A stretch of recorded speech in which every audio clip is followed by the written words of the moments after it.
Hi, and welcome back to Hit or Glitch. I'm Daniel. I'm Scott. I'm Alex. And I'm Tim. On this episode of GM Corner, we'll take another topic from the Tome of Topics and discuss it. This week on... Are you going to stare at me every time you say that? Yeah, because it makes you uncomfortable. If you want him to stop, just lick your lips seductively every time he does it. Suddenly the show Pro became tip. a lot weirder. Horror story! See, I knew that was coming. Worst GM player experience ever, and how did you deal with it? Huh. Oh, so not so much horror in your games, perhaps, but just your worst GM player. So my worst experience in a game was that kobolds I was mentioning in another one of these, and everyone was just kind of being the silly part of it. Okay, we're all pathetic, and we're worshiping the great dragon god that tells us to go collect shiny things for it, and so they're doing that, and they're sent to a nearby human village. They go into the human village. They're all sneaking around, stealing little trinkets and whatnot. And one of them's like, "And I eat the baby." And everyone turns to him like, "What?" He was trying to make a reference to kobolds ate my baby, which none of the rest of us got, pretty much. One other person got. But either way, everyone was being silly, sneaky, whatever. And he's just like, "And I killed the little helpless baby there." And so it just kind of... Seems like a kobold thing. Yeah. It made sense afterwards, but in the moment it was just it just broke the way everybody was going about things so heavily. Killed the verisimilitude. Yeah, and so what we did with that is I basically never ever played a game with that guy again. So that's how you dealt with it. Yeah, kind of. He was just on a different wavelength than a lot of the other players I played with. And he played just fine with some of the other people in the group. He just didn't mesh very well with certain other players. One comment? No, it was an ongoing thing. Okay. It was. I was gonna say I've made comments at least that bad in games, and you still play with me. No, there was a lot of different things that he was doing that caused issues. Ish. We haven't played, other than the show, we haven't played in a while, but. What was the last comment you made to us that made us disgusted? I have no idea. That'd be a question for you. When was the last time I disgusted you, other than telling you to lick your lips at Dan? Okay, enough. I'm a young GM, so I haven't really had too many. I've been lucky, and I've gotten players who've wanted to play and everything. But the worst I've ever had is everybody going, "Sorry, we can't play anymore. Bye." That's all I got. Now, did they actually have the good nature to do that in person? Nope. Or was it was just like a message on Facebook 10 minutes after the game started? But were they at least decent enough to tell you and not, "Hey, where were you guys? Oh, we can't play anymore." I had one who did that. The rest actually told me beforehand. Yep. It's just like he didn't show up. It's like, yeah, well, he wasn't that important. I guess he's just missing this week. And then he didn't come back. And we talked to him, and finally he told us. We've had a little bit of that. I think my horror story, and I don't know if I handled it right or not, is well, there's two, I guess, I could point at, and they're both sort of the flavor of the same thing.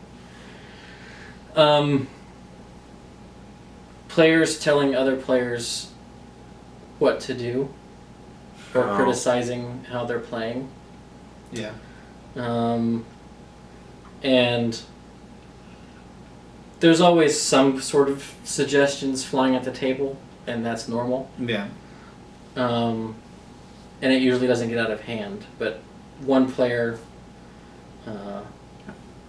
did, and then another player, who was a new player, was always looking to another player asking, "What should I do?" Every single turn, it was, "What should I do? What should I do?" And that one I definitely handled wrong, because I got so frustrated at it that I turned to the person that she kept asking, and I said, "What is she doing this turn?"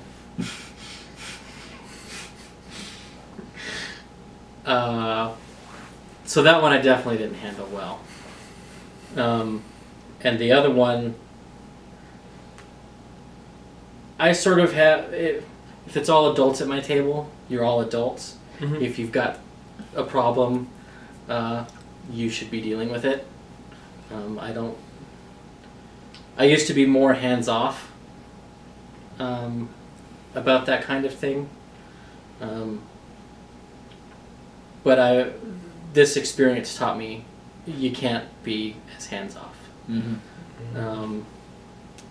And that player who was being belligerent about you're doing it wrong realized what they were doing and withdrew themselves from the environment for a time.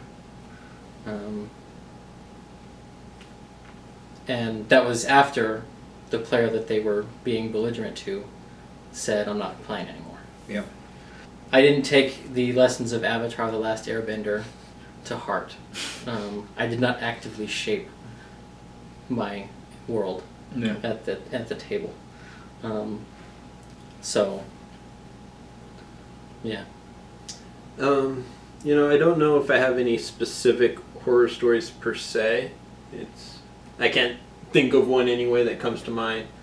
The things that really kind of get to me as a GM are people who are metagame, who are using the real world knowledge or using player knowledge as an excuse for their characters. Mm-hmm. Like, if you're off doing your own side thing and the party is here when you go, and then they're over here in this other part of town, And you go right to them? and you come out and you say, I go over to where the other... Well, you don't know where they are, you know. I just feel like Or- going to read a book at the library right now. You know, That's- or that's the not too guys big a who... deal. Hey, I want to check this out. Okay, make a perception test. And they roll a 1. Well, I'm going to go over and check that out, Yeah. too. You know, that's... Yeah. They kind of... It's like, okay, well, maybe, I guess, but sometimes it gets, when they do that every time someone fails a roll, then Yeah. it gets annoying. Or the guys who are like, well, I'm going to make, gunpowder or nitroglycerin. This is how I... Well, yeah, but does your character know that? How would your character know that? That wasn't common knowledge in this world, Yeah. just because it's common knowledge in Just 2017. because you're a chemistry major doesn't mean Even if your character's a you're wizard, Yeah. who studied in his school, it doesn't mean he's going to know that. That wasn't a common thing Yeah. in that world. Yeah. So those are the kind of things that... And I'll usually let it slide until it starts really bugging me, and then I'll do something to take the agency away, which is the wrong way to handle it, but I'll just, do something to where, okay, well, I'll make it an incredibly high DC to where they Yeah. have to fail, or I'll have someone steal the item from them, Yeah. or something like that. Mm-hmm. But those are the things that bug me as a GM. They're things I try to stay away from as a player. I will admit, I sometimes, they felt, well, can I check too? Yeah. And once in a while isn't a big deal, Mhm. but when it's every failed roll, Yeah. and they're like, or it's like, you are going, and they failed, well, I'm going to do this, well, you're not there. Well, no, I went along with them. And so then That's I have to almost retcon why- that person being there. Yeah, see, that's almost why when I'm running players to a dungeon or whatever, I ask everyone, where are you at and what are you doing? Yeah. And I don't resolve anything until everyone has declared, because now everyone knows what you're doing, and you can't go, oh, well, I'm also over there. yeah, no, you're not. You said you were back here doing this. Yeah. Good pro tip. Yeah. And the other thing is, for what you say, perception and investigation checks are the biggest culprits of that sort of Yes. thing. Only the first 2 people in front. And if you're more than 10 feet away, you have disadvantage. Or So if the rogue is scouting out ahead of everybody, Mhm. and he's more than 10 feet from you, and you say, he failed, and you want to use your table knowledge to make the check as well, sure, you're at disadvantage, because you're not there. And that's it's the a whole higher point. DC because you're further back. That's the whole point of having a rogue out in front or whatever, a scout up in front, is that they have advantage on their or they are better able to perceive things, and anybody trying to perceive their friends has disadvantage on trying to perceive their friends.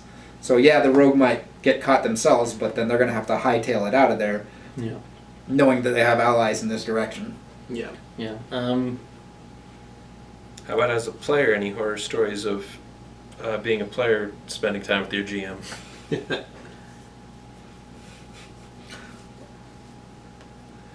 Horror stories? I don't think so. No. Um, I think the closest I have to horror stories with GMs are the GMs that have to have a GM PC. And oh yeah. And they're the hero of the story. that's the hero of the story. Okay. Same lane, same vein. Okay, junior high. And now the floodgates are open. That happened in junior high. I think that's... But that was the last time. Yeah. For me. I did play in a... I think I've mentioned this before, but I've had a GM that... He's kind of hit and miss sometimes. He's pretty good sometimes, not so great other times. And he's run games where we weren't... Not only were we not the heroes of our own story, we were hardly even bystanders to it. Like, we're just watching other things happening, and we just are like the random nameless guards that happen to be along with the main characters. You were telling me about that game. And it was like, I think it lasted 2 sessions, and we were like, everyone in the group was like, nope, we're done. Yeah, I think that's about the maximum I would have lasted in that campaign. We couldn't even sneak up to watch what was occurring with the main characters. Like, they were having a conversation in this tower, and we couldn't even watch that conversation happen. So we're basically like sitting out there waiting for something to happen. I was like, this is...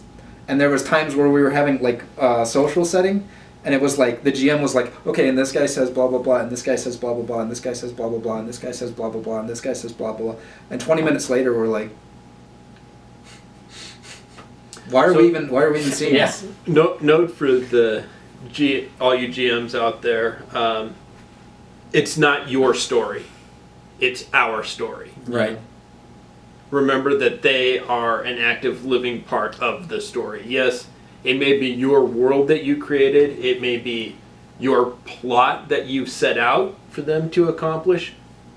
But it's our story. Everyone at that table. If you're going to have like a meeting that occurs that the players aren't a part of, like... Don't even talk about it. Allude to it in another scene. It already happened, and here's what the results are. Yeah, like don't sit there. Give them and, a way to get the nuggets that they need out of that by hearsay. Mm-hmm. Yeah. Don't give them something where they have no agency. Yeah, and then same as in improv, you should do with Dungeons and Dragons. Yes, and statements. They want to do this. You're like, okay, yes, you can do that, but you also this happens. You have disadvantage, or yes, and this other guy comes along and prevents you from doing something. In RPG speak, it's you can certainly try. Yep. You will try. Role-playing games consistently prove Yoda wrong. There is a try. And you will either fail or succeed, but there is a try. Yeah. I will give it my dandiest. Anything else? I don't know, do you have a player GM horror story? With 2 of your GMs looking at you that you've played the most with? I've played with other GMs besides you. Tim, you have plenty of stories of horror things that have happened to your character.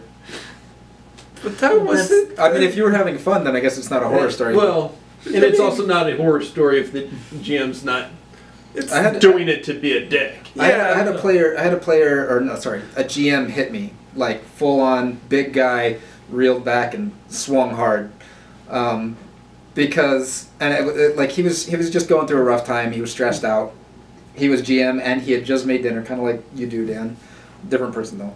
And I'd been cleaning, like we were roommates, so that kind of created a bit of attention. But anyway, we had been working on cleaning up the house, like everything, keeping up space and everything. And he randomly had a pack of magic cards he had found somewhere. He was just leafing through, and he was walking towards the desks we had just cleaned up. And I was like, if you put that on the table, so it was his desk and then the table. If you put that on the table, I'm going to kick you. He said, okay, I won't put it on the table, I'll put it on my desk. He goes to put it on his desk, and I kick, like I'm laying down, I kick over my back and touch him with my foot. Like that. That was my kick him. And it was just the last straw. Like, it wasn't a big deal in the moment, it was just that was the last straw. He was too stressed out already. And he came up like this on me, and I backed up and put a leg between us. And he came down right on top of my knee, like fist first, right on the top of my knee. And I was just like, ugh, you know, kind of thing, like, ow. And he stormed up to his room, and there was like 6 people in the room, all ready to play a game. Yeah. And the GM just walked out of the room, and we're like, Board game, anyone? yeah, kind of. Well, no, one of the guys ended up going up to talk to him. He didn't see that he had hit me. He's like, if I'd seen he'd actually hit you, I wouldn't even bothered to go talk to him. We would have done something else. Mm. I was like, yeah, it was difficult to walk the next day. Like, my knee was bruised after that, pretty good. But, I mean, it's whatever. He's still a friend of mine. Like, I have no problem with the guy. He was just stressed out at the time. But it was kind of a fun situation there. Like, I'm sitting there, like, holding my knee, like, ow. And there's 6 people in the room, like, kind of staring at me and not staring at me and staring at each other, like, What do we do now? you could hear the cricket in the corner chirping. Yeah, it was great. Oh boy. When you LARP combat. When it's no longer a LARP. Yeah. No, the worst I've ever had with the GM is I showed up for the game and they go, "We canceled. Why did you tell me? I mean, we have this Facebook chat thing and you know my number and you didn't bother telling me." No. 3 days later, I found out they just didn't want me to be there. Oh, cute. Ooh. That's bad. Yeah. It was they had their whole group, and one of the players had invited me, and I came in and played and started playing, and I thought I was doing really good and everything, and everybody else was actually playing off of what I was doing. But I guess they didn't like me. I didn't really get much of an explanation, and I didn't Scene get to talk to them stealer. again. Yep, you stole the scene. You changed the group dynamic. They were the popular guy, and then you walked in and everyone was playing off of you. And they weren't the You popular can't guy. hog the spotlight, man. You gotta share it. I guess that was it. I don't know. Anyways, what about all of you? What are your horror stories as a GM or as a player? Leave them down in the comments below. And if you have any questions for the Tome of Topics, leave those, and we'll put them in the tome and address them later. See ya.